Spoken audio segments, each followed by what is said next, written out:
Now that we have explored the brain regions influenced by depression and their various functions, let's explore the various forms of depression and how they are commonly treated.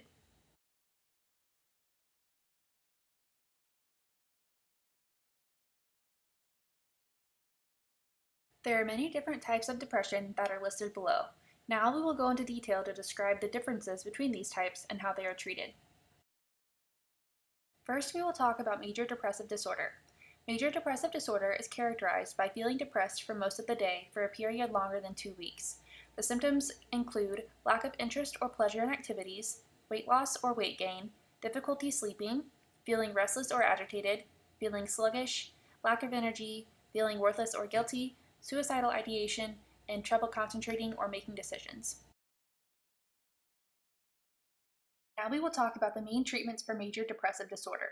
First, we have the selective serotonin reuptake inhibitors, or SSRIs. Next, we have the serotonin norepinephrine reuptake inhibitors, or SNRIs. Then we have the atypical antidepressants, with 3 common ones listed below. Next, we have the tricyclic antidepressants, and last, we have the monoamine oxidase inhibitors, or MAOIs. Before we go into more detail discussing the medications and how they work, I want to take a second to talk about the main neurotransmitters that are being worked on by these medications. The first is serotonin, which is the major player with depression. It helps to regulate mood balance, social behavior, appetite, and sexual function. Next is dopamine.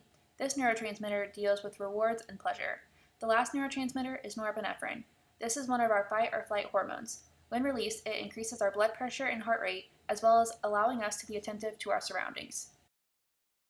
One of the most common classes of drugs used to treat depression are the SSRIs. The main reason why depression is happening is because there is too little serotonin in the body for whatever reason. These drugs block the transporter in the brain that recycles serotonin. This allows serotonin to be present for a longer amount of time and results in elevating the mood and better regulating the sleep-wake cycle, improving the symptoms of major depressive disorder. Another class of drug that can be used are the SNRIs. This drug blocks the transporter in the brain that recycles both serotonin and norepinephrine. This allows for serotonin and norepinephrine to work for a longer amount of time, which allows for increased mood regulation, increased alertness and arousal, and increased ability to concentrate.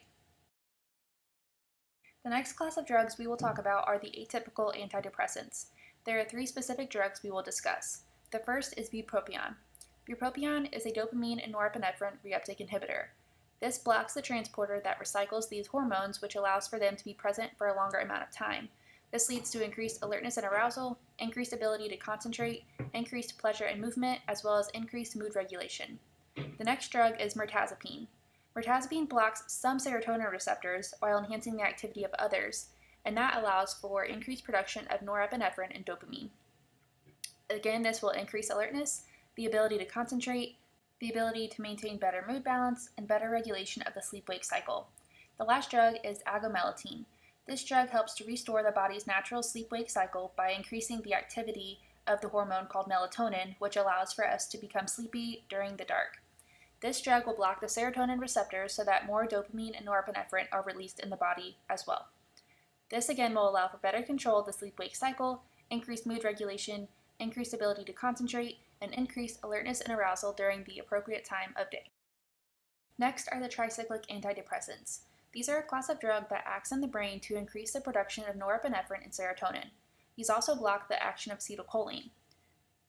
By doing this, it allows for increased alertness, increased ability to concentrate, better mood balance, and better regulation of the sleep-wake cycle. It is important to note that this class of drug is not as commonly used because they have many more harmful side effects than the newer classes that were just discussed, including SSRIs, SNRIs, and atypical antidepressants. The MAOIs are a class of drug that prevents the breakdown of the neurotransmitters norepinephrine, serotonin, and dopamine. This allows for these to act longer in the brain, which results in the increased ability to concentrate, increased mood regulation, increased alertness and arousal, better control of the sleep-wake cycle, as well as increased pleasure and movement. Again, just like with the tricyclic antidepressants, MAOIs are not used very often because of their harmful side effects as well as drug-drug interactions. The next form of depression is called persistent depressive disorder. This is characterized by major depressive disorder symptoms that last longer than 2 years. The symptoms experienced with persistent depressive disorder are the exact same as those experienced with major depressive disorder, just for a longer period of time. The treatment for persistent depressive disorder is the same as that for major depressive disorder, which includes the use of SSRIs, SNRIs, and atypical antidepressants. The goal is also the same, which is to improve mood and concentration, increase alertness, and better regulate the sleep-wake cycle. Bipolar depressive disorder is characterized by episodes of mood changes that range from periods of extremely high energy, known as manic episodes, to extreme depressive periods. In the depressive stages, the symptoms of major depressive disorder are experienced. It is important to note that the depressive periods occur much more often than the manic periods. Current pharmacologic treatments for bipolar depressive disorder include Quetiapine and Lurasidone as first-line agents, with a combination of Olanzapine and Fluoxetine as a second-line agent. Quetiapine and Lurasidone are antipsychotic medications.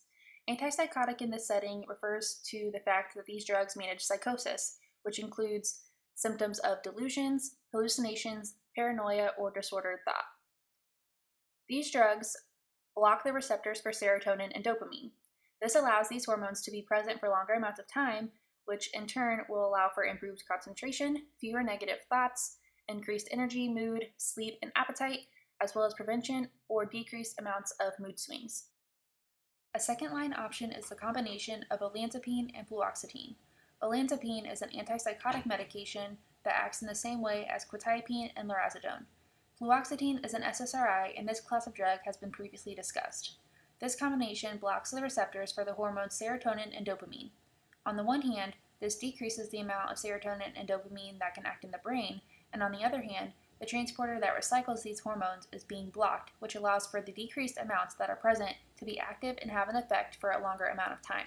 This allows for improved mood and concentration, as well as prevention of or decreased amounts of mood swings. Seasonal affective disorder is characterized as experiencing symptoms of major depressive disorder during the winter months when the days become shorter and have less sunlight. Current treatments for seasonal affective disorder include light therapy as well as pharmacologic treatments of SSRIs, SNRIs, atypical antidepressants, tricyclic antidepressants, and MAOIs. The goal here is the same: improve mood and concentration, increase alertness and arousal, and better regulate the sleep-wake cycle. Psychotic depressive disorder is characterized by having the symptoms of major depressive disorder in addition to psychotic symptoms, which may include hallucinations, delusions, and paranoia. The preferred method of treatment for psychotic depressive disorder is a combination of sertraline and olanzapine. Sertraline is an SSRI, while olanzapine is an antipsychotic medication. This combination works by blocking the receptors of the neurotransmitters serotonin and dopamine, as well as blocking the transporter that recycles these neurotransmitters, which allows them to act for longer periods of time. This combination includes the same two classes that were used in combination for bipolar depressive disorder. The goal is therefore the same. We don't want the levels of the neurotransmitters to be too high in order to prevent the psychotic symptoms, but we also don't want the levels to be too low in order to avoid the depressive symptoms. Postpartum depressive disorder is characterized by experiencing the symptoms of major depressive disorder in the weeks or months following childbirth. Current treatments include counseling or therapy as a first-line option, followed by SSRIs, SNRIs, or atypical antidepressants as second-line options if needed. All of the mechanisms of these drugs have been previously discussed, and the goal is the same, which is to improve the mood and concentration, increase alertness and arousal, and better regulate the sleep-wake cycle. Premenstrual dysphoric disorder, or PMDD, is characterized by major depressive disorder symptoms and other premenstrual symptoms before the menstrual cycle begins. The premenstrual symptoms include feeling depressed, having mood swings, irritability, anxiety, trouble concentrating, fatigue, change in appetite, change in sleep habits, and feelings of being overwhelmed.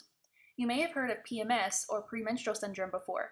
The difference between PMS and PMDD is that PMDD, which is what we're discussing in this video, is a severe, sometimes disabling extension of PMS. Both PMS and PMDD have physical and emotional symptoms. However, PMDD includes extreme mood shifts that can be disruptive to daily life. Common pharmacologic treatments for premenstrual dysphoric disorder include SSRIs and oral contraceptives. Oral contraceptives block the secretion of the hormones gonadotropin-releasing hormone and follicle-stimulating hormone. This causes there to be less of these hormones in the body, which reduces the symptoms of anger, irritability, depression, and anxiety that are often experienced with premenstrual dysphoric disorder. Situational depressive disorder is characterized by experiencing the symptoms of major depressive disorder after one experiences a stressful event in life. such as a divorce or death of a family member. This is also known as stress response syndrome. Supportive psychotherapy is the main method of treatment, however, medications may be used if needed, which include SSRIs and bupropion, both of which have been previously discussed. The last form of depression we will talk about is atypical depressive disorder. This is characterized by a pattern of symptoms that vary from the typical symptoms experienced with major depressive disorder. These symptoms may include increased appetite, sleeping more than usual, feeling heaviness in the arms and legs, and being oversensitive to criticism. A positive event could temporarily improve one's mood, which would not be seen with major depressive disorder. Current pharmacologic treatments include SSRIs, SNRIs, atypical antidepressants, tricyclic antidepressants, and MAOIs. Remember that the tricyclic antidepressants and MAOIs are rarely used because of their harmful side effects and extensive drug-drug interactions. We have explored depression and its effect on the brain. Depression affects widespread areas of the brain, and treatments often vary depending on the patient and the type of depressive disorder being experienced. We hope to have conveyed that depression is a complex problem with many different pharmacological treatments, meaning that there can be a treatment for anyone suffering from depression.